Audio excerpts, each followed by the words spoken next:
Hey guys, welcome back to another live Carnival Rambling session. I think this is live Q&A number 27 already of this year. It's quite, what's the word? Quite a lot of these we've done now. I'm quite surprised. I was actually counting through these and I was like, this doesn't even include the ones I was doing in December, so I've done quite a few of these now. And it's been a pleasure getting to know a lot of you through the chat and speaking to different subscribers. Got Jerome here today, so welcome back, Jerome, as always. Thank you. Thanks for having me. Yeah, how are you doing today? Still a little under the weather, but doing significantly better than I was on Friday. That was pretty rough. Yeah, you'll recover quickly. You know, you're eating properly and that sort of thing. And the grounding mat as well, I think you said helped as well. Yeah, that's been a game changer, especially for sleep, which I hadn't anticipated. Yeah, that's quite a surprise. Right, I'm going to go through the chat now and see what's going on. So we've got Rick. Welcome, Rick. How's it going? How's your head doing as well? Or your neck? We're still thinking about that coconut incident. Yeah, I shouldn't laugh so much about that. It's going to come up every time, I think, from now on. All right. A question from Jerome from Declan. So he asked, for carb-fueled athletes who want to switch to a low or no-carb diet, how should they approach that? That's a good question. I mean, if you're going from a diet high in oxalates to low in oxalates, be very cautious of changing over that sort of thing quickly. I'd probably change out one food at a time. So if you're having spinach smoothies, I'd get rid of that first. Probably the most obvious thing to get rid of. Then get rid of like the almond nuts you have in the morning for breakfast and your porridge. Then just remove foods one by one, but make sure whatever food you take out, that you switch back in with a fat-rich animal-based food source. So just do it one by one. You might do that over a period of maybe 1 to 2 months. I'll be conscious of the fact that your strength might reduce or training performance might reduce immediately, but this can be quite a quick sort of turnaround in terms of recovering. Like myself, when I started the carnivore diet, I did it pretty quickly, to be fair, from like a carb-based diet to a fat-based diet. And I noticed that within about a week or two, my strength levels were back to normal. So then some people, they might be at the same sort of level for a long time. I think if you do train and perform at quite high level, then you'll be able to adapt to the ketogenic sort of state a lot faster, I believe. What do you think, Drew? Yeah, to give a little background information, Declan originally had sent me an article suggesting that athletes that go lower carbohydrate have reduced performance and also reduced muscle mass. And unfortunately, I couldn't find the whole study through Sci-Hub, Google Scholar, so we just had the abstract to look at. So I apologize, Declan, if you watch this later, how we're kind of reframing this question. The problem with a lot of these studies is they tend to be really, really short-term.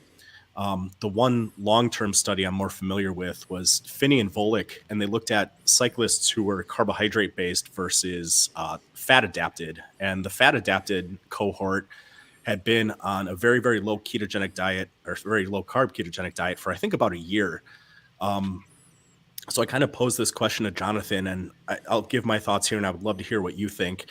I tend to think if someone is a carb-based athlete, either right before their competitive season is going to start or during their competitive season, and they want to switch to lower carbohydrates, they should probably do that very, very slowly, very gradually, or possibly even wait until that season is over. I believe to get truly fat adapted can take, and it's, as you like to say, how long is a piece of string? Upwards of maybe 6 months of being really, really strict with your diet. But I firmly believe that once somebody is fat adapted and has been doing carnivore for a long enough period of time, that there's zero decrease in athletic performance. But most of the studies that support the position that lower carb impairs athletic performance are very, very short term. They tend to take carb-based athletes and put them on ketogenic diets and track their performance for 4 weeks, oftentimes without even a washout period. So to kind of recapitulate my thoughts, and like I said, Jonathan, I'd love to hear your thoughts on this.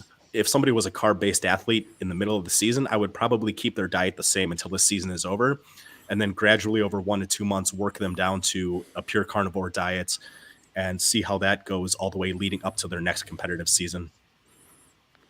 Yeah, that's a brilliant point you've made there. I definitely would. I wouldn't even consider. I'd approach it as a must that if you're transitioning to a carnivore or a low carb diet or a no carb diet, even that you actually do it in your off season phase. I made a video maybe a couple of months ago now about Cristiano Ronaldo's diet, and he's like probably one of the most elite soccer or football players of all time. So obviously what he's doing has worked up until this point and probably will continue to work. But if we're talking about optimal performance here and health outcomes, he may benefit from the carnivore diet in numerous different ways. I think that if he was to change his diet quickly over the course of his competitive season, he would have a drop off in his performance. I'll be very prudent to consider doing these things very slowly. I think it would be very prudent. So I wouldn't be changing your diet overnight, and it would be sensible to do it over the course of the off-season phase. Now, how long out from your competitive season should you do it?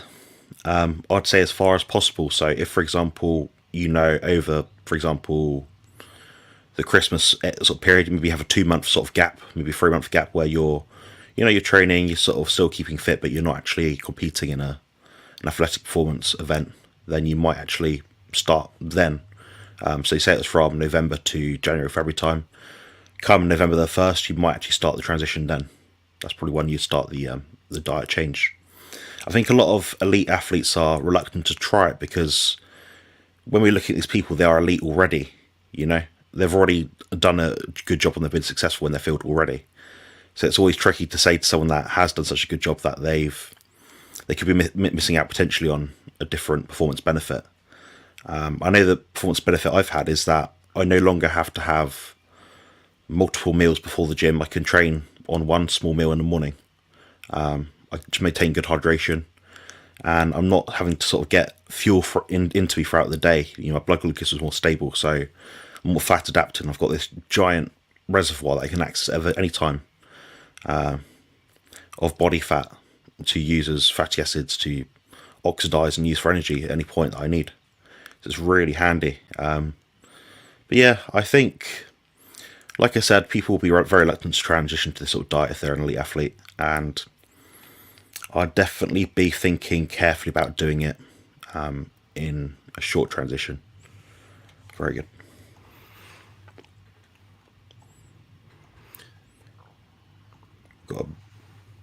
Hello, Zbigniew. How's it going? Hi, Zbigniew. I didn't get a hello. I think because I've spoken to him quite a bit the last couple of days, so Maybe you're just lower on the tier of importance. That's probably it. Yeah. I need to start putting some ranking system on the board, like a Jonathan, Jerome, Tilly, Maddie, Get Sophie higher up there. Deborah, maybe Sophie somewhere in here. Well, she's missing it today because she's got a gym session, so maybe that'll actually push her up higher up the list. I don't know, because she's staying determined and disciplined. I don't know. Hello. Hey chaps. Hey Sophie, how's it going? Thank you for the kind words, Zbigniew. You got a double hello.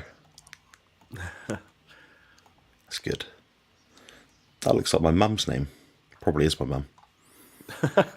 How's it going, mum? You alright? Please tune in with your questions, mum, for any of your training or nutrition inquiries. Be happy to oblige and help if we can answer them.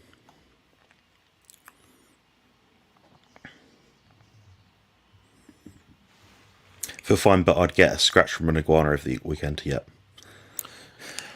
Does that mean that you're going to turn into an iguana? Because that's how it works with vampires, right? If one bites you, you turn into one. How's it going, Kyle? You alright? Susie, nice to see you.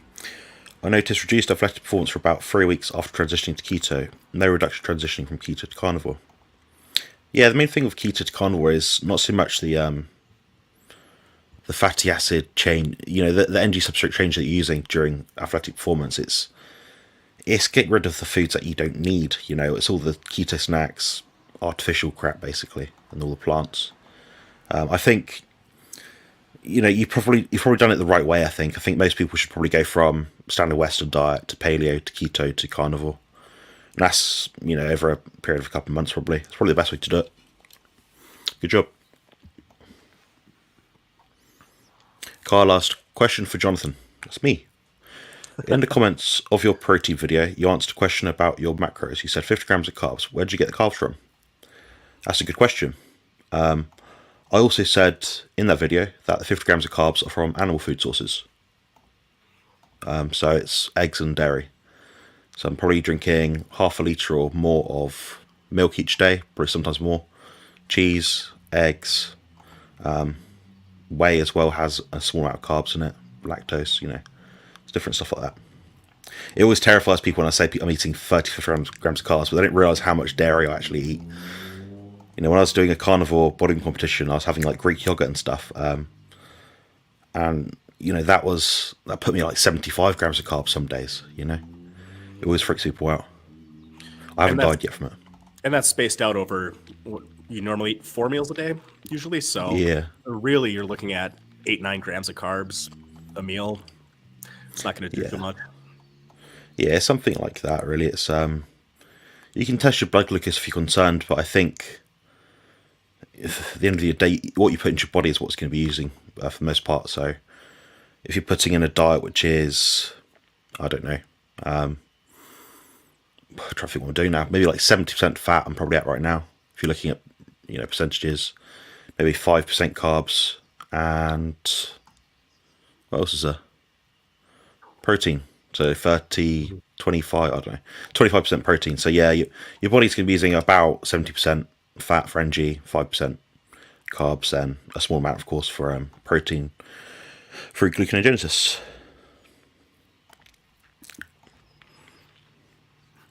Excuse me, I should be higher. Yeah, I was expecting that one. Yeah. I was just trying to get the little ones ahead, start them young.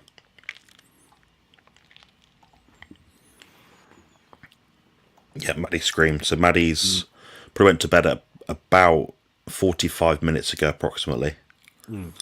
So she's obviously having a rough night. She's growing lots of teeth now. She's good at biting things.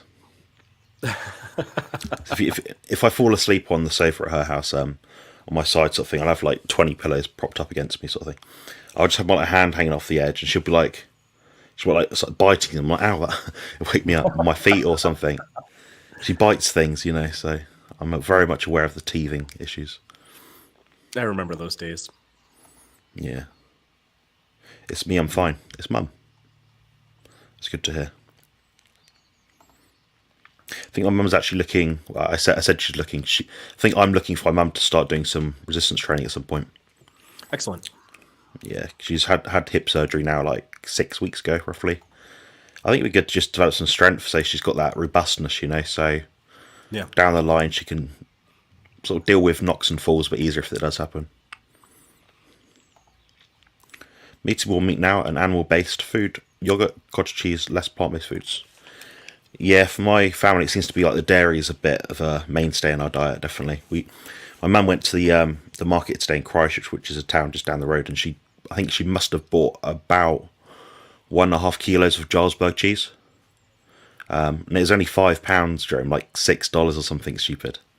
So it's like big, for that much cheese for like $6, it's good value, honestly, and it's good quality stuff. So yeah.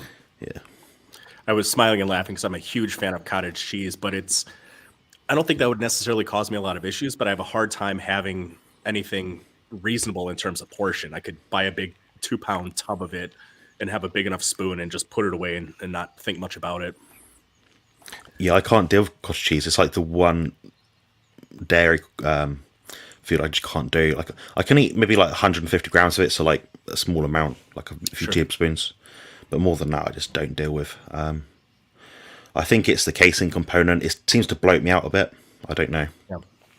Which is weird because, like cheese has the same sort of amount of casein anyway. But cottage cheese, for me, whatever reason, does not sit too well.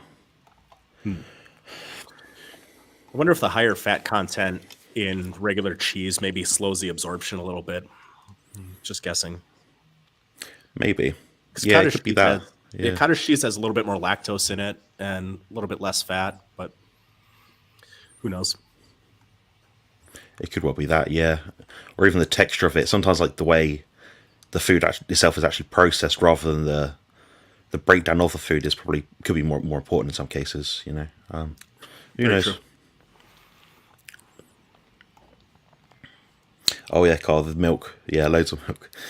Yeah, I know so many people that follow this diet can't drink dairy like I can. At least it seems, and I think Harry Sopanos is the same as well. He can drink like loads of raw milk and that. So, a question from Andre. Nice to see you. So this was the one that you asked earlier, I think. So, question: how would you advise someone who has 2 to 3 days a week to train and wants to build muscle?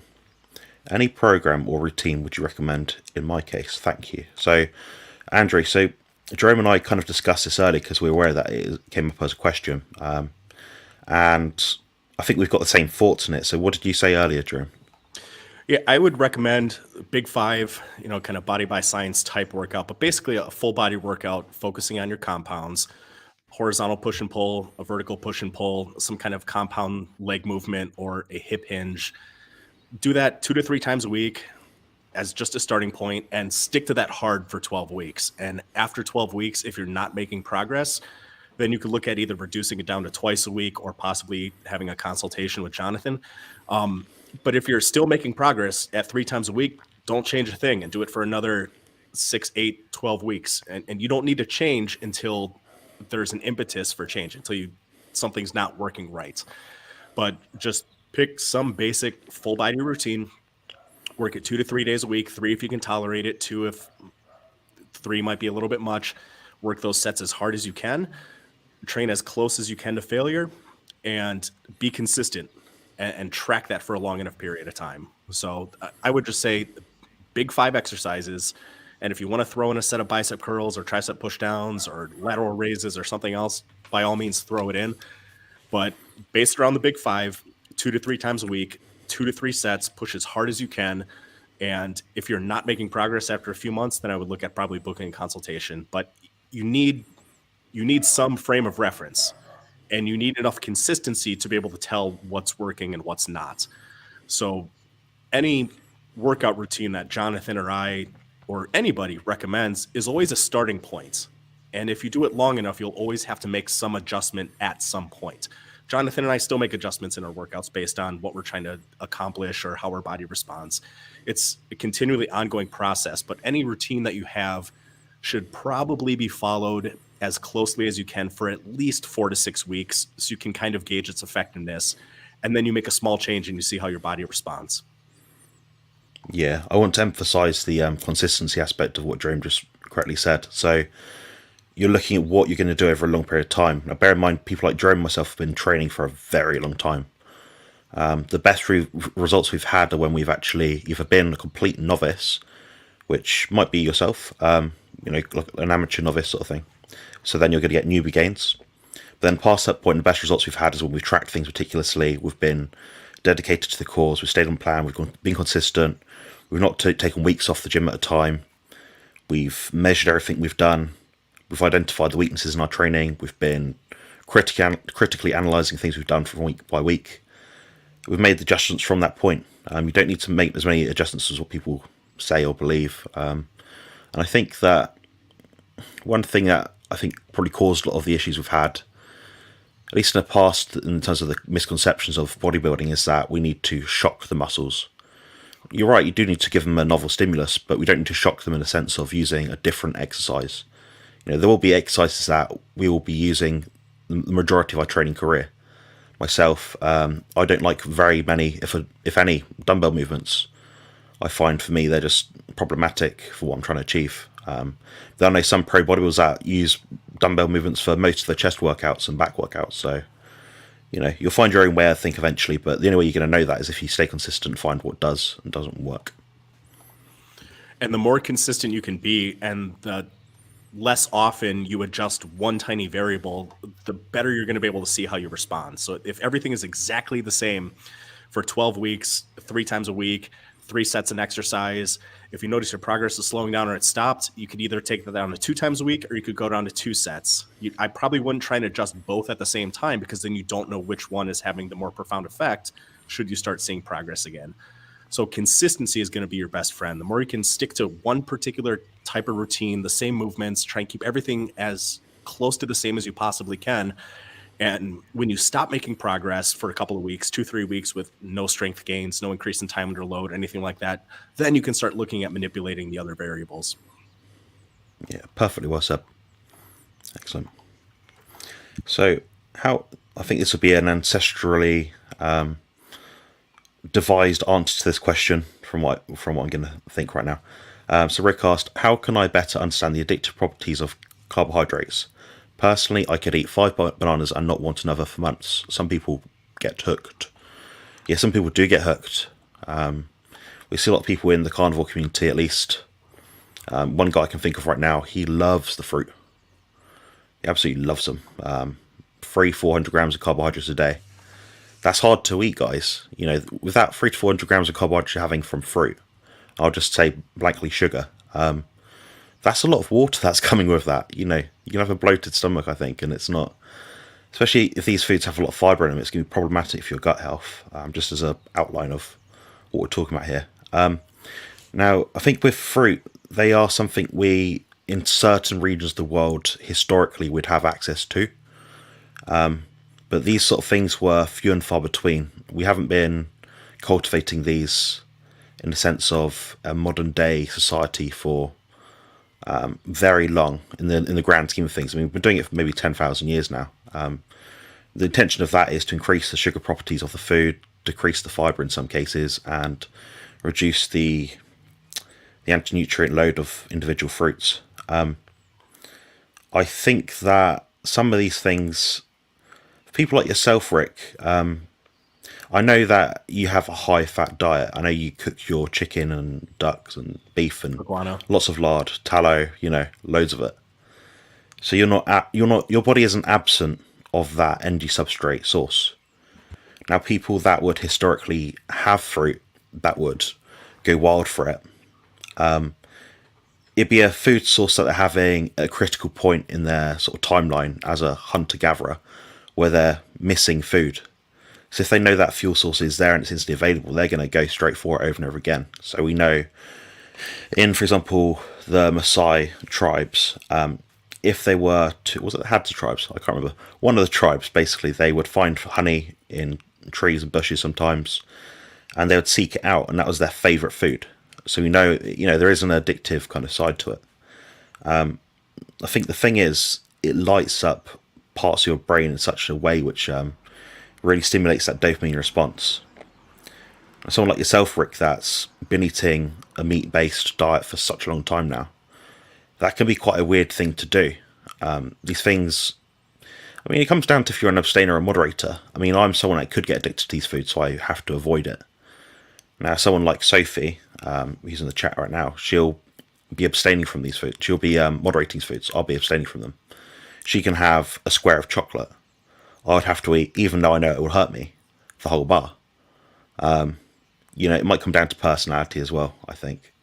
But, you know, if you're providing your body with enough fuel, you're not going to have that real intense urge to have more bananas or carbohydrates in general, I think. What do you think, Drew?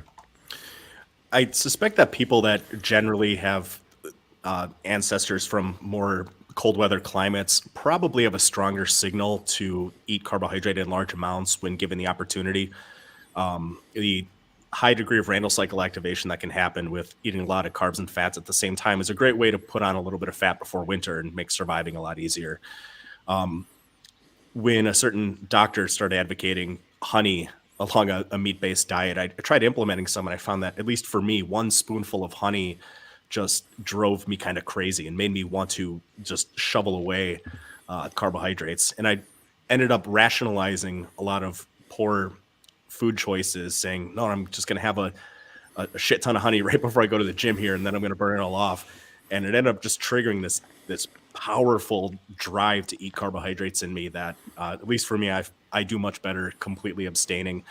Now, whether some of that is genetic, epigenetic, or more like higher, involvement of the brain, don't know. That's a really good question. I personally don't, bananas don't sit well with me, so I'd be fine if I never had a banana again the rest of my life. Yeah, I think the the reason people like to include things like that is the prebiotic fiber. But for me, if they're, I know Rick will eat these and they'll be like green near enough, unripe. They would wreck my stomach really bad, really bad. I'll be feeling really sick. So, you know, if you don't tolerate these things, then sadly don't eat them. And that'd be a big enough deterrent not to eat them, I think. Hmm. A question from Drew who asked, have you noticed that you sweat less than most people in the gym that are carb dependent? Oh yeah, big time. I mean, I'll still get, it comes back to that random psychoactivation kind of thing Jerome just mentioned. I think if I have a meal with a lot of protein and a lot of fats, or just a lot of food in general, yeah, I'll get a bit sweaty, I think. But as long as my meals are quite balanced in terms of protein and fat, not getting such a massive hit, I think it's fine. I don't sweat too much. I used to be a very sweaty person. I don't sweat too much nowadays. Safe will attest to that. I don't really sweat quite as much as I used to. Now, saying that, it is an adaptive process, and I think a lot of the sweating comes down to probably a couple of things. Over salting your foods as well, having a diet rich in carbohydrates, and also drinking too much water. Then, of course, the seed oils and putting things into your body, which your body's trying desperately to excrete, are probably quite problematic as well. So, between those three or four things, I think that's what's going to make someone sweaty. And I don't know, Jerome, do you find the same thing at all? Yeah, I sweat far less than I used to, and some of that probably comes down to training style. The harder we push ourselves, the greater cardiovascular benefit we're probably going to get. But the only thing I would add to what you're saying is I would imagine that someone who's more carbohydrate based probably has higher basal levels of inflammation. And with increased inflammation comes a compromised ability for your body to better regulate its own temperature, which could lead to you sweating more to try and cool down. That's just a guess, though. On a side note, as well as that, I think that when I initially started the carnivore diet, I was quite an anxious person. And I still can be now sometimes, but back then I was much more anxious, and that definitely added to the sweatiness. I think, you know, you can always imagine that guy in the supermarket. He's like 16 years old, just starting to work out, and he's like taking your money. He's like nervous, and he's not really been around customers very much. It's the same kind of thing. You can see the guy sweating and he's anxious, and I think that comes into it as well. So it could be the diet itself making people less anxious, perhaps. Hmm. So my mum said, my food is more dairy based than meat though. Is that okay? Ideally, it'd be more meat, but it depends what you can do. I think any animal food is going to be better than a plant based food. I know of my mum, her appetite's quite low at times. She's much more of a grazer. It's more of a cultural kind of thing she's inherited from eating habits down in the past. So my mum, my nan, they'll eat maybe 3 or 4, maybe 5 times a day, but those things won't be meals. You know, it might just be 2 or 3 little biscuits and a cup of tea. There'll be like a banana, and I think that's what caused the issues, because you never hit that bliss point in satiation. So you actually want more food more often. I think people have a hard time recognizing when they are or aren't full, and when they should eat and what point they should eat up to. And it's very hard to tell when, after quite a few decades, you've been in a diet which doesn't really match what you're meant to be biologically doing. You know, putting an amount of food in your system, then taking some time off, then returning to the meal if you're having another meal that day. So yeah, I think for you, Mum, it'd be a case of just having less meals. Then eventually you'll find other foods to add to that, the dairy, the cheese, the cottage cheese, and you'll think, okay, I have to have a bit more now than a little wedge cheese to make a meal.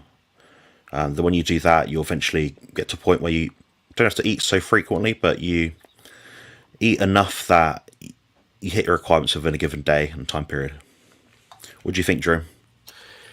If you're feeling well and the markers that you're tracking are moving in the right direction, you know, you start working out, you're building strength, clothes are fitting better, you like the changes that you're seeing in the mirror.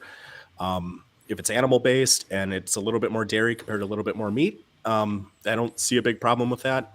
But a lot of that is going to be based on some pretty subjective measures. So I wouldn't be too terribly concerned unless like 80% of your diet is dairy. Probably should be more meats than dairy, but if you can get away with it, you feel good and things look like they're moving in the right direction, then at least in that moment, it seems to be just fine. Yeah, very good. More for you for falling asleep in her presence. Yeah, she'll suck her thumb on a blanket, then you think, oh, she's gone to sleep now. And 10, 20 minutes later, screaming. She's pretty good though. She does go back to bed eventually, but I think sometimes it's just natural. Babies have that sort of tendency to wake up in the night and have bad dreams and stuff. Mm-hmm. Drew said, I am a lot more meat than dairy. Yeah, I think most people do the carnivore diet. I think just because of dairy itself, oftentimes it has a lot of like sodium in it. So it can hit you a bit. Like I've had some butter bites today and I used a high salt butter that I don't usually use. Now I'm going more towards the point of using a low or unsalted butter. And I think that's going to be better for me because I'm just not able to eat that much butter nowadays, at least if it's got salt in it. So over time, I think over time your body becomes more efficient. You don't need to put as much in terms of like these vitamins and minerals and electrolyte sort of things. What do you think? Do you notice that at all, Jerome? Are you eating more meat than dairy? I imagine. Yeah, and granted, my body has changed quite a bit over the last few months as I was contest prepping, eating mostly 2 meals a day, sometimes 3. Just starting this week, I'm eating 4 times a day. I'm eating more protein. I'm back up to about 1 gram per pound of lean body mass, keeping fat right around that same amount. I'm having much smaller meals. So it's this constantly shifting thing because as your body changes, your physiologic needs are going to change to some extent too. And your diet should reflect that. So with me trying to do a kind of a slow, little bit of a lean bulk right now, and then integrate some fasting for other reasons, you have to diet to kind of accommodate the goal and where your body is at that moment in time. Yeah, very well said. I think the same. I was hit hard again by high intensity training yesterday. Very tired today. How long will I be reacting like that? Always. Any thoughts? Yeah, probably. I think Zbigniew, I think I just looked at his program. I think it was yesterday or was it yesterday? I can't remember. I think it was yesterday anyway. It's Sunday, wasn't it? 2 times per week he did last week. 2 sessions, and I think he's been trashed. So we are aiming to lose body fat at the moment. But what I'm noticing with his composition, at least from the metrics and what he's telling me, is that he's gaining a bit of muscle, a bit of definition, and losing some fat around his midsection. So something's working, and his weight is quite stable, to say the least. It's quite, he's not having massive drops or gains or anything. So yeah, I think his body is quite. I mean, he's got a good athletic physique, definitely for his age, like very advanced for his age. But he's still at that point where he's sort of in that sort of newbie gains phase, I think. So he's going to get all that sort of recomp benefit that people like Jerome and myself just won't really ever get again. Yeah, we're both probably a little bit jealous of that, but that acute fatigue that you're experiencing, that's a badge of honor for a job well done. And you ought to wear that proudly. If your legs are so tired, it hurts to get off the toilet and you need a little bit of extra sleep at night, maybe a nap during the day. And it sounds like things are going in the right direction with strength and body composition. Man, you're crushing it. And you ought to be damn proud of that. So you'll probably always have that fatigue, and you can fine tune things to an extent once you become a little bit more adept to your body and figure out what your body needs to where it might not be such an imposition on your quality of life.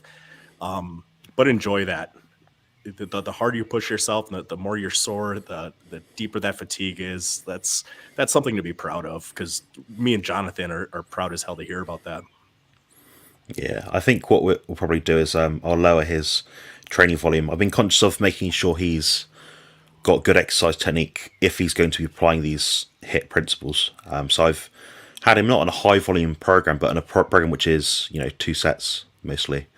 You might just need the 1 set, especially if he's really killing it. So that's a measurement. For example, we could end up looking at Zbigniew and change that at some point out. So I might reduce your training volume next week.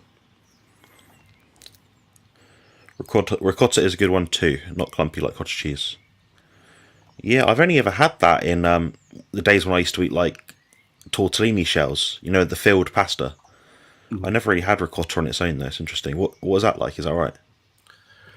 I used to put it stuffed inside chicken a lot, and then since I went Mm. carnivore, I seldom have chicken. It's decent to me. Maybe it's just the ricotta cheese I get out here. It's a little grainy. I'm not the biggest fan of the texture. It just makes me think that like some people in this carnivore space get really fancy with cooking, and me and Jonathan are like, just give us 500 grams of beef mince, and like we're good. A little bit of salt. Yeah, I do tend to keep it quite simple. I think the more when you start the diet, or if there's times when you're trying to eat more food and I'd say keep weight on in my case or gain weight, you're going to be spicing things up a bit just because you do hit that satiety point quite effectively, especially as time goes on. Your body will be weight stable. That's what I find anyway. So Mhm. I never used to be like that. I used to be like you and have to eat all of it. I've gotten in tune with my body so much more and improved my mindset in that regard. Yeah, to be honest, she has. Like, I don't think I've ever seen. The only time I've ever seen Sophie eat a lot of food, in terms of like more than what I'd think would like she'd have normally, is when we were at I think it was a 60th birthday party in Wales, and there's no other food to eat really other than like pastries and stuff that we're not meant to eat. So she ended up eating that, and she had like one plate, and I think she had a second plate. But usually she would not have had the second plate. She would just moderate herself for the first plate. But the thing is, her body knew there's no substance to what she's eating. If she had a plate of meat with the same calories, she wouldn't have had that same issue. It just goes to show when you eat the proper food, your body finds a way of hitting that satiety plot point. Seems to be coming up a lot in this sort of question and answers today, doesn't it? Yeah, it seems to be a pattern here, but Yeah, very good. I'm enjoying eating more bananas now. Yeah, I think I've said to people before, but it's not ideal. But if you're someone trying to keep weight on and you're not well, a fruit is a way of stimulating your appetite. As bad as that sounds, completely aware of the deuterium content, completely aware of the high fructose liver damaging content.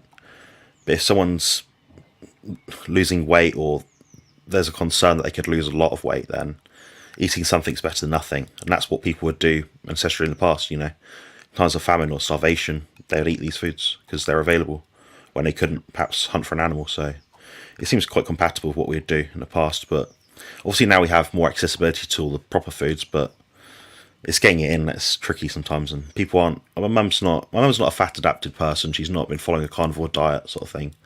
So her transitioning to adjust and deal with the extra fat in her diet would be a long term sort of change you have to make. Do you have anything to add to that one, Drew?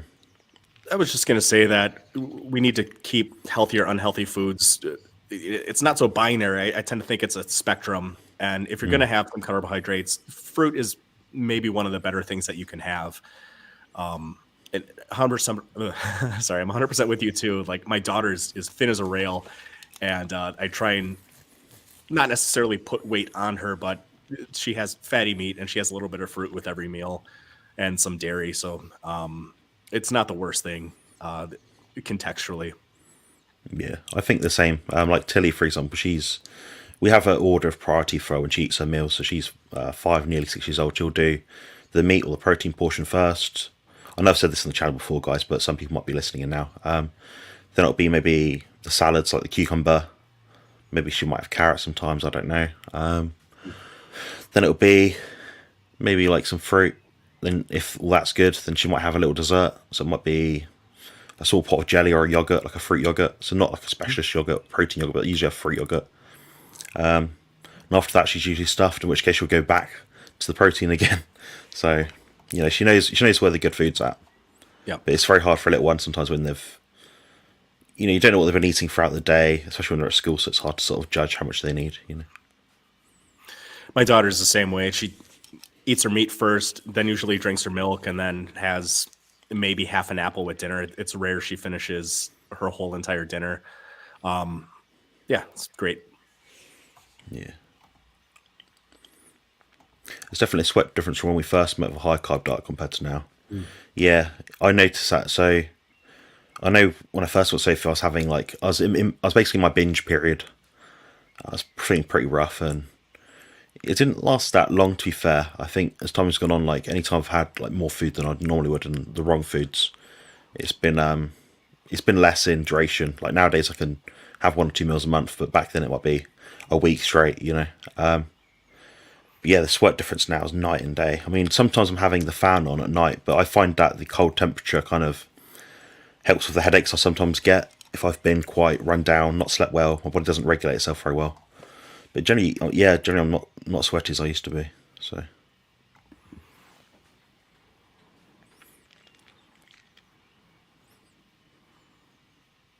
you've mentioned before about losing weight. Do you reckon that's just because you're not digesting food and it's upset your gut microbiome, Rick? Especially if it's green, you know. I don't know how well that your body will deal with that.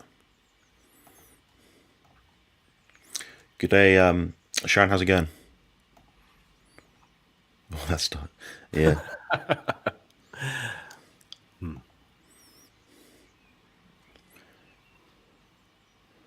We've got some funny questions coming up now, apparently. View on peptides.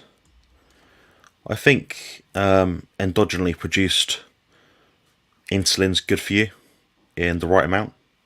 I think endogenously produced IGF-1 to cause mitosis is good in the appropriate amount. I think endogenally produced growth hormone is fine in the right amount. What do you mean by peptides? Like you on about like performance enhancing ones or drugs or anything? I would caution that anything taken exogenously, nothing is benign, when taken exogenously for the human body. So even putting anything in your body that it doesn't naturally produce in specific amounts, mandated by its environment, is going to have some effect. And unless you are well aware of the potential effects at whatever dose you are thinking, I would probably steer away. I know things like BPC 157, a lot of people say it's great for helping joint pain and joint issues that they have. Maybe, don't know. I don't use any peptides. I don't recommend anybody uses any peptides unless recommended by a doctor. That's where I stand.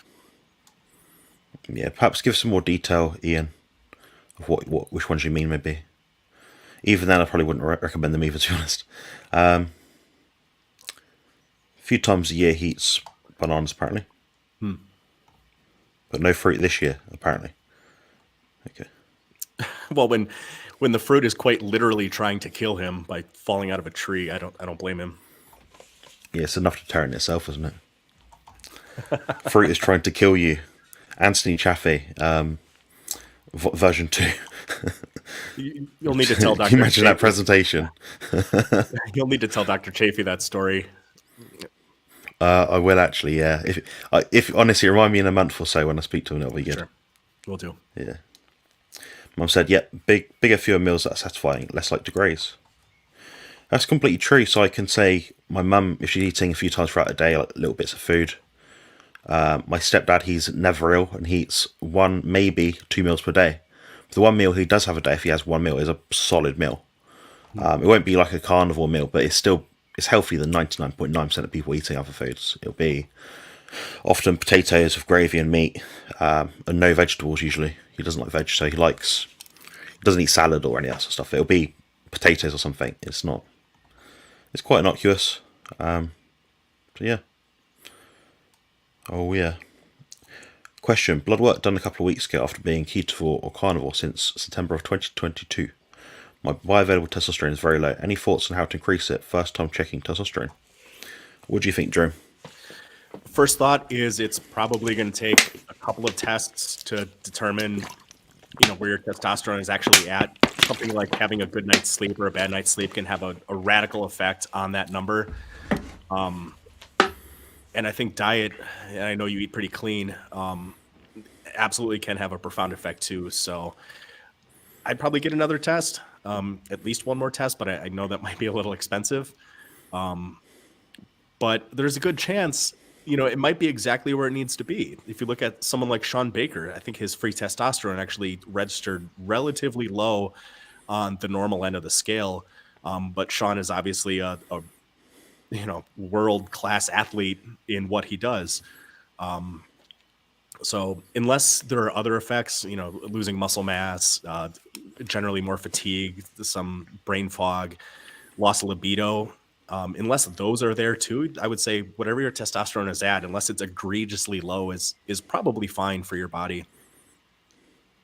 Yeah, I think testosterone is one marker people look at. I know Kyle's quite conscious of like performance and body composition, things like that. So he's going to be looking at testosterone, but people don't look at other things such as IGF-1 in the blood, which can be massive. Bodybuilders, for example, all they say at the elite level is they all use exogenous testosterone. What tends to make the difference is the other things themselves, the peptides, IGF-1, all the extra things they add in. That sort of seems to take them to the next level. So I'd look at a few things if you can. Testosterone would probably be the first one, just because that's, it can, if it's low, your mood might be low, you might be more likely to be depressed, lots of other things can happen, hypergonadism. I know, Kyle, you're very lean, so it could be that you're also very lean, therefore your testosterone is lower. So perhaps look at that as well. It might be that you just need to gain a bit of extra weight, so to speak, increasing it as well. Your diet is sufficient to my understanding, so I'd probably just say gain weight, train a bit less. I know you do lots of activity, so if you can reduce that a bit, that might increase it a little bit. There's probably some things you can take supplemental wise. I mean, some people use boron, things like that. I'm not too convinced because I've not heard enough people say it's useful to really warrant suggesting people take it. That's about it, really. I'd look into getting more tests done. Like Jerome rightly says, it's one measure in one day. At one given time, it's not going to be an accurate, really, way of deciphering what your body's doing over the long course. Andre asked, what's your thoughts on calories in, calories out? Does it have any value when trying to do body composition? We had this discussion today, didn't we? And we had this discussion a lot, I think. Yeah, we had this one quite a few times today and yesterday, I think. You have a go, because actually you're producing a little presentation at some point, aren't you? So it might be useful for you to explain what you understand so far. Sure. I think I've probably done a couple videos on calories in, calories out. The way that I see it is it's one way to loosely approximate food intake. My problem with people that just advocate that if you want to lose fat, you just need to eat in a calorie deficit is you're defining the primary characteristic of a calorie deficit as a state that imposes weight loss or fat loss. So for somebody that just says all you have to do to lose body fat is eat a calorie deficit, it's a vacuous statement. They're saying if you want to lose fat or lose weight, just eat an amount of food that allows you to lose weight. Well, it's not really helpful. If you're looking more at the studies, Jonathan did a great video on what's called the mass balance model. And he and I are putting together kind of a folder of all the studies that go into this model. But the mass balance model better comports to the data around body weight versus food intake. And the mass balance model was created in part looking at studies where calories were held the same between two groups, and one group had higher carb and one group had lower carb. And there was a discrepancy in the amount of weight that they lost and the body composition that they lost. So the mass balance model was created in part to try and resolve some of these unexplained differences that the energy balance theory didn't really account for.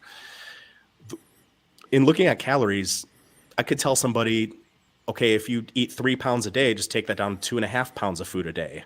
And if you're not losing fat on 2.5 pounds a day, take it down to 2 pounds of food a day. And if you reduce that number enough, eventually somebody's going to start losing weight. So the calories in, calories out model, I think it's a gross oversimplification. I think it's one way to very loosely approximate the amount of potentially utilizable energy that you are ingesting. But I think it's a very poor way to try and instruct people to lose weight. Somebody's long-term success or failure in their ability to lose body fat is going to come down to largely controlling cravings and eating to satiety. And if you can find a diet that's healthy and is species appropriate that meets that criteria, it, for the most part, will start pushing your body composition in the right direction. And then you can always make some adjustments from there. Yeah, perfectly well said. I don't have anything to add to that other than to check out 3 of the videos I've made on it. One of them was a very amateur video I made perhaps 5 months ago. I think it's called like Calories Are Heat. Another one I made was called Seco versus Mass Balance Model. And the third one was called Best Way to Track Food Intake or Nutrient Intake. And also, once you've watched those three, also watch Jerome's videos on calorie intake and calorie tracking. Between those 3, 4, 5, 6 videos, that should give you everything you need to understand it quite clearly and properly. If that still isn't enough, Bart K, I believe, has a playlist on calories in, calories out.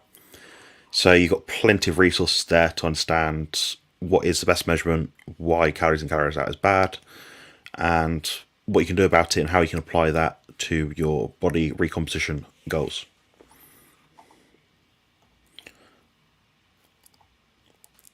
Great, much needed holiday over with. Back to reality for you guys and girls. That's good to hear. Yeah, I was wondering how you're doing actually. I've not heard from you in a little while. Hope you're doing well. I know you've been in Bart's live chats a couple of times, so it was nice to see you there.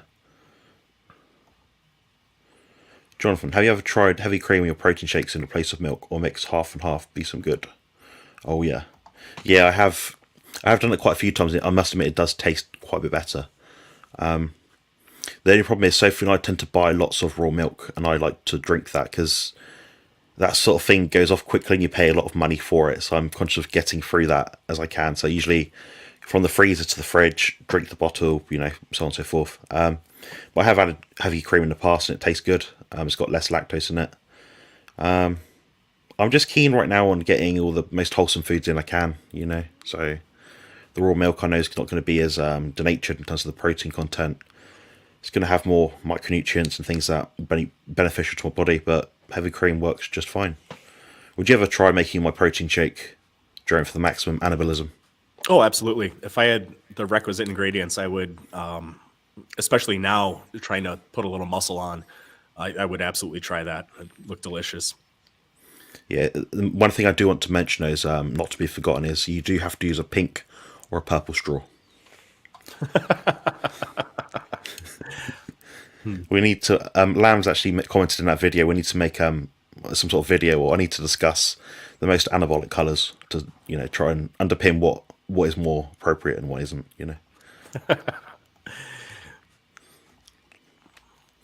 Aggravated. Hi, I'm new around these parts, but it all seems somewhat familiar. Look to be in good company. I think so. I don't tend to get any trolls nowadays. Really, I get some people comment on Bart's video saying he's an XYZ, but then I think, okay, that just means I have to block you from my channel now. So good job. Yeah, that's about it. I don't get many trolls, thank God. I get good questions sometimes. That's what I really like. I like good questions. It makes me think. Doc wants another test in 3 months. Libido is spot on. Nice and proud in the mornings. Haha. And my LGO shot up to 169 deciliters from 88 milligrams per deciliter. So my doc is freaking over that. Wantler, he cray cray. Oh yeah. As Bart K sort of said, don't worry about these numbers. I tell you what's crazy. Bart K will do a comprehensive discussion or talk on someone else's YouTube channel, talking about different blood tests and different markers. Then the same people that interviewed him will then talk about the same markers and how great they are. Funny that. Yeah. It's almost like they don't want to front up and say I don't agree with you, sort of thing. I don't know. There was a question on Bart's most recent Saturday FAQ squad, however you pronounce that Jonathan was guest hosting, where someone asked the question, basically, what markers should I look for on a blood test and which ones should I maybe not pay attention to? And I'm not going to try and summarize what Bart said because his intelligence eclipses my own, but I would recommend going back and watching that. Bart, in a lot of ways, said if your doctor looks at certain things, you need to fire your doctor and get another one. But that man is a genius, and I hold him in really high regard. Yeah, he said the endocrine panel, so testosterone, estrogen, things like that. He said thyroid hormones. He said transferritin. He said liver and kidney values, and he said blood glucose, and he also said hemoglobin A1C. Yep. He said basically everything else was a bit of a at least without prior diagnostics to need or require more testing, those are the ones you're sort of looking at initially anyway. Just tell him your carnivore cardiologist says it's fine.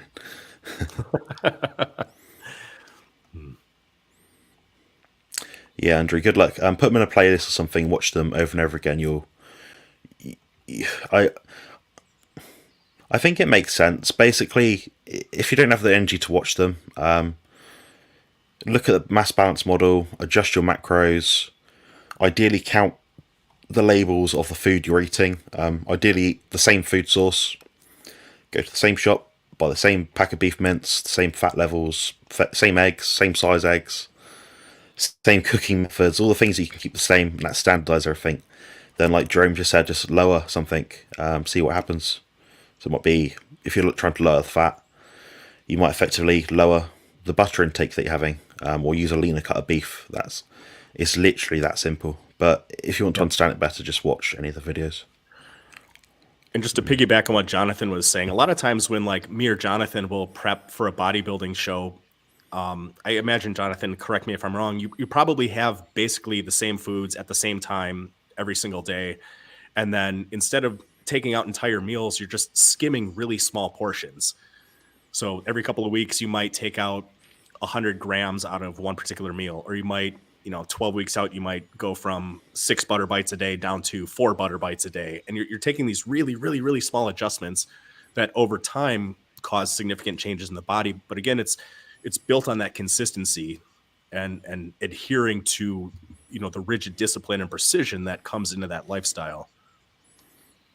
Yeah, it's the rigidness. So, I mean, when I got further and further into my prep, I did notice my meals were like the same day to day to day. So obviously I might have had 4 meals in a given day, but those 4 meals in terms of the composition of each one was near enough the same. It just like decreased the amounts. It was that simple. When I got to, it never got to a point I had to eat less food because I was so physically active, but I don't like people, if they're trying to lose fat, to just keep cutting away from food. I think beyond a certain point, that's not sensible. I think it takes away from recovery and performance, And that's a different minimum for everybody. When I've done diets for people in the past, I try to never bring a guy under 2,000 calories a day if you're going to use calories as some kind of measurement. And women, I never like to go lower than 1,800. And that's going to vary a lot from person to person. But especially if it's body composition related, in general, you want to eat as much food as you can to where you're still moving toward your goal. Yeah. Dark field for carnivore is focused on blood and water. Interesting. I know he's got a lot of understanding about blood tests and things. Very good.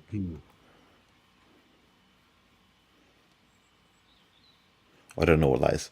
Do you know what that is, Drew?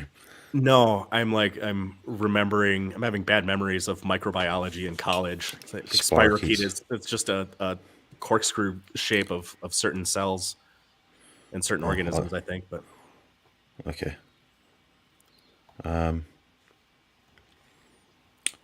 Linking channels. I hope he's still in the chat. Otherwise he won't be able to rejoin the chat again. No, he's come into my chat I think a couple of times already and sort of linked his channel, which is fine. I just wish he'd actually watch my videos. It's give and take in it. The best way, if somebody wants to really promote their channel, interview Jonathan for your channel, or interview somebody, or see if you can come onto his channel and do an interview and let Jonathan ask you about your process, your journey.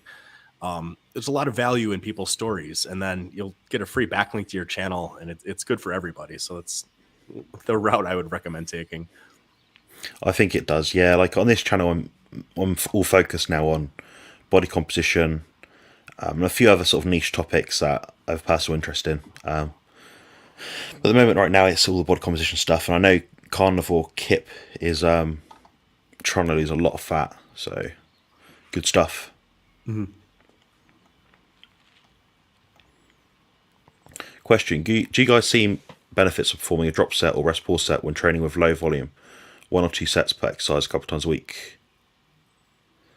If my recovery, well, yes, if my recovery allows me to do that whilst doing my initial training to concentric muscular failure. But you also need to have the reason to require the drop set or rest pause set. I'm not a fan of drop sets personally, but I do like rest pause sets. I think they do dig into recovery a lot. But the instance where you would use something like that is when your recovery is sky high, but you're not building any more muscle. That's one instance there I can think of. But outside of that, if you've got an element of progressive overload, level of challenge to workouts, then that should be sufficient in most cases, I think. What do you think, Jerome? Yeah, rest pause is great too if you're having trouble hitting concentric failure on your own. If you feel like you're getting close and you just can't quite get there, then rest 5 or 10 seconds and do another rep. Then, try that. But Jonathan said it, for every increase in intensity, there's going to come a disproportionately large inroad to your recovery ability. So yes, I do like drop sets. I do like rest pause. I do like forced reps and negatives and some of these other intensifiers, but they, to me at least, absolutely make a significant impact on not only the volume that I can tolerate in one single workout, but also the frequency with which I can work out. If I trained just to concentric failure or close to concentric failure, I could probably get away with working out 4 times a week, hitting every muscle group 2, sometimes 3 times a week if I was feeling really good. But I like to push my sets as hard as I can. So for me, I can't tolerate nearly that much. Yeah, it does seem a lot at the moment. I mean, like I said, I can't recover from it at the moment. So this week I trained 3 days per week because I couldn't recover from 4. So it's not for me. For me right now, it's not going to be in my regime, at least for a little while, until I'm feeling a bit better. Carl said, I sweat very easily. My body knows how I'm going through to put it through, so I'm trying to cool me down. Even running upstairs can break a small sweat. Body says, oh shit, here we go again. Yes, it's trying to cool you down. Yeah, Kyle trains a lot harder than I do in terms of like the fitness level. I take quite long rest periods because that's the way I like to train. I like to train with 2 to 3 minute breaks. But then saying that, if I'm fine after a minute, I'll go after a minute. But my training isn't in such a way that my heart rate is chronically elevated throughout the whole time. My fitness, cardiovascular fitness isn't my main goal. Although it is a goal, it's not something I'm hyper focused on right now. What about you, Jerome? Do you sort of train to that sort of level and intensity? Yeah, I rest as little between sets as possible, going from exercise to exercise. So I try and get all my equipment set up and go with as little rest as I can. But I think the additional cardiovascular benefit you get from that is not nearly as big as I think a lot of people would make it out to be. If your heart rate is elevated, that's going to produce some kind of benefit. But a lot of the cardiovascular benefits that people experience, some are neuromuscular adaptations. You just become more efficient at that neuromuscular pathway. But a lot of it is happening in the peripheral. We think of cardio as heart and blood vessels, but most of those adaptations that produce the positive benefits are upregulations in enzymes inside the muscles. So as long as you're pushing those muscles really, really hard and your 1 or 2 or 3 sets or whatever is getting your heart rate up, as long as there's that buildup of pyruvate or lactic acid, that's going to get metabolized eventually, and that's going to cause a positive adaptation in your mitochondria and in your aerobic portion of your cellular metabolism. The times that I do sweat, and I think it's important to point out that fitness is largely general, but it's also highly specific to the task. So like I don't do any running. I can still run probably about a 5.5 minute mile despite me never doing cardio. So I'm somewhat fit in that regard, but if I really push that hard, I would sweat like a pig. It's just not an activity that I do very often. So I'm still relatively inefficient at it. So yeah, there's some nuance there. Yeah. I've never seen them live twice. I'm not sure what he's on about. Am I being daft? I'm not sure either. I mean, you're always a little daft. I'm always a little bit daft. Guys, remember when I go live, guys, it is quite late where I'm in the world, oftentimes. Jerome's working from his studio, so he's sometimes a bit flustered. I'm usually a bit tired, so often it's just me. If I don't understand a question, it's just me usually, so Apologies in advance. I'd interview him if I did interviews maybe at some point. Yeah, that's good. Yeah, I'm currently not. I've got a backlog of about 4 or 5 people that I've arranged interviews with. So the problem is I can only interview people at the moment to produce a high quality video when I'm at this studio setup. Just because I have the microphone, the sound quality is a bit better, the internet connection is twice as fast. So I don't want to have people on my channel then have a lot of problems because of it, because I'm not only wasting my time but wasting their time as well if the quality is not very good, and I want to represent people in the best light. I'm currently not looking to interview any more people really, because I've got enough people on my list, and I find it's never reciprocated, or at least maybe 1 out of 20 times it is. So, you know, Well, it's give and take. I apologize for introducing that idea without fully understanding your schedule and your setup. Oh no, it's fine. I would just do it from Sophie's, but the quality is just not. It's not there, you know. It's I don't want to put people on my channel if it doesn't sound good, you know. But yeah, maybe down the road in when Carnivore Kip's got a bit more experience, and I've got more capacity to film in different locations, and maybe that'll be something that's possible. I also booked in Bart K for the next interview, by the way, guys. So I'll be recording with him in about just under 2 weeks' time, 5 a.m. my time. So that's why I'm always tired when I speak to Bart online, just so you know. You'll see that. And is it safe to say that your upcoming interview with Bart is going to be very bodybuilding oriented? Oh, yeah. Okay, so now is a great time then to tell people to start getting your questions together. And if you want to get really granular, you know, if there's one person online to ask, it's Bart. So don't hesitate to send those questions to Jonathan. Yeah, send them away, guys. I know a lot of questions he's had before are quite generic, like getting him to explain calories and calories out. It's all been done before. Like, I want to know like the real nitty gritty stuff, the granular stuff, like Jerome sort of says. So if you have any questions which are like you think would really help some people out, which are, you know, sort of very cutting edge questions, then send them to me. You know how to get hold of me, and I'll be able to ask him, because I'm actually running out of them now. I've had about 6 or 7 interviews of him, and I'm pretty stumped to what to ask him. So I'll try and think of a few and send them your way. For example, I'd be curious if he thinks that there may be some advantage to carb loading a little bit before a workout, thinking it may increase your workout performance and therefore may help you build more muscle. Just kind of thinking out loud. I think I have a pretty good idea what he'd say, but there seems to be some kind of reasoning to that line of thought. Yeah, I think I've heard that answer within the last week from him, and he said no. Ah, okay. Yeah. I'll think of other ones then. I mean, it is a very good question. It applied to a lot of people. Maybe we'll ask him that, and maybe he'll just tell me to get FAQ'd. Yeah, that would. I think that might be a good question actually, because like I said, it would apply to quite a few people I get asked this all the time. So I'll be up for an interview whenever, but I don't host them. Okay, that's cool.